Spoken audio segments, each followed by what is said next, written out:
Salam aleyküm Türkmen halkı, salam vatanım. Kurban kulu, gün bol. Samozvanis, faşist, diktatör, seni istemiyoruz. Senin paşollarını da istemiyoruz. Sen ne emeğimize yarıyorsun? Biz kendi el kadar ekmeğimiz için görüyor musun halimi? Bu halde ben kendi ekmeğimi kazanacaksam sen başımıza nahuyumuza gereksin. Kurban kulu, seni istemiyoruz. Faşist, diktatör, samozvanis. Seni bizim arkada değildi. Senin önünde elini öpüp yalakalık yapan ministerlerin arkada sen. Sen onlara söyle, taze karar çıkar. Mini yupkada parikte geçsin onlar. Arkasına geçiyorsun, arkadasın sen onların.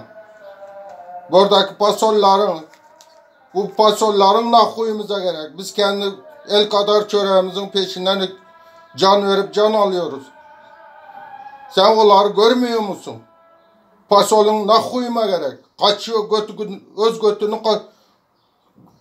korabilmedi. Bizi nereden korasın sen pasolun? Sen nereden koruyacaksın? Sen 2012'de burada avaraya düştün. Tayyip bile saklamadan geçti deninden. Sen benden sonra o Türk stroykalarını alıp yeganına birinci yeganına veren vakti.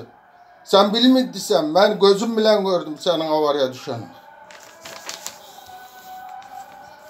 Sen öz götün kutar bilen yok. Bizi nereden koruyacaksın?